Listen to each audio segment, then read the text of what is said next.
What's going on, people? I hope everybody is cool. Welcome to the video.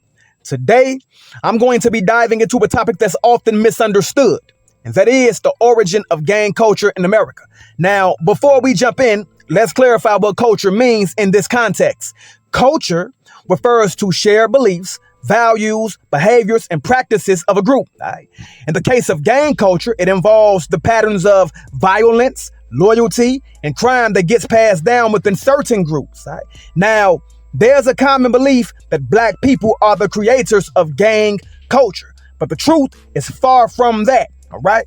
Now, this video was not meant to divide, but to bring the real and to bring education so people will know where gang culture actually started. In this video, I'm going to explore the fact that white gangs were operating in America long before slavery ended. Gang culture did not start with names like Larry Hoover, Willie Lloyd, or Jeff Ford, or whoever, as people would portray it to be. Now, before I dive into it, Black gangs, don't get too excited. Your time is coming up on the chopping block. But until then, let's uncover the truth, all right? I'm going to talk about 7 white gangs that existed during slavery.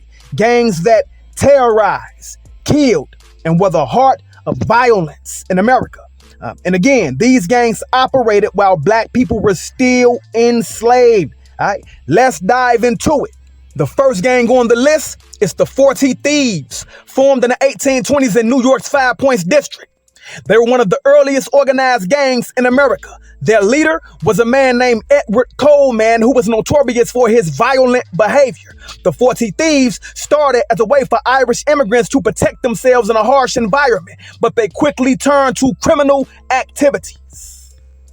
They were involved in theft, extortion, and violent street fights. Their crimes often ended in murder, especially when rival gangs crossed them. Their symbol was a clenched fist, representing their readiness to fight. They targeted businesses and would violently enforce their demands for money. The 40 Thieves ended when law enforcement cracked down on their operations, but not before they had left a bloody mark on the city. The second gang on the list is the Dead Rabbits.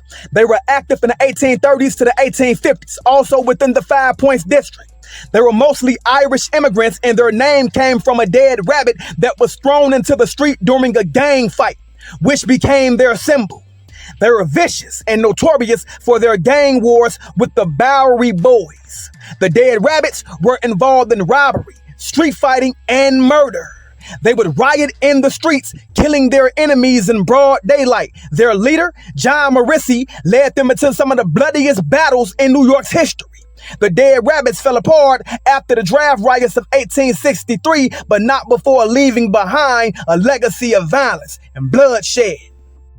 The third gang on the list is the Bloody Tubs, who were active in the 1830s and the 1840s. They earned their name from their brutal tactics, using barrels of blood from slaughterhouses to mark their enemies before they attacked. The Bloody Tubs operated in Baltimore, where they were feared for their violent intimidation tactics. The gang was responsible for theft, robbery, and they didn't shy away from murder.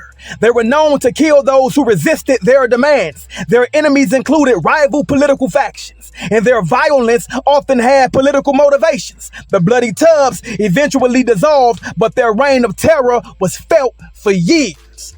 The fourth gang is the Plug Uglies, formed in 1854. This group was mostly native-born Americans of Irish descent, and they were identified by the tall plug hats they wore.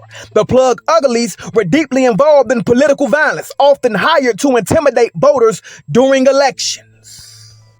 They were infamous for their murderous street battles. They fought rival gangs, including the Dead Rabbits, and were responsible for the deaths of many. They were known to kill without hesitation, especially when it came to maintaining control of political power. They eventually lost influence, but not before their bloody history left an imprint on New York City. Next up, we got the Bowery Boys, a gang of native-born white men who operated in the 1840s and the 1850s. They were known for their opposition to immigrant gangs, especially the Irish, and their fierce loyalty to American nativism. The Bowery Boys were heavily involved in violent street fights, and they were known to kill their rivals, particularly the Dead Rabbits. They often rioted, and many innocent people were caught in the crossfire. They were also involved in political corruption, using violence to sway elections. Their end came when the city's politics shifted and the law enforcement cracked down on gang violence. Now, the sixth gang is the YOs. YO! Active from the 1850s to the early 1900s, the YOs were a violent street gang known for robbery, extortion, and murder. They operated in the streets of New York, particularly around the 5 Points area. The YOs didn't just fight rival gangs, they were known to kill rival gangs and anybody else who stood in their way. They developed a reputation for murder. They even had a menu of violent services they offered, including beatings and killings. They terrorized their community until they eventually faded away due to increased police activity. And finally, the seventh gang is the Daybreak Boys, who were active in the 1840s and operated along New York's waterfront. They were notorious for murdering sailors and robbing ships. They would attack at dawn, hence their name, and were feared for their brutality. The Daybreak Boys killed many men during their robberies, making them one of the most feared gangs of their time. Their violence knew no limits, and they preyed on those who were least able to defend themselves.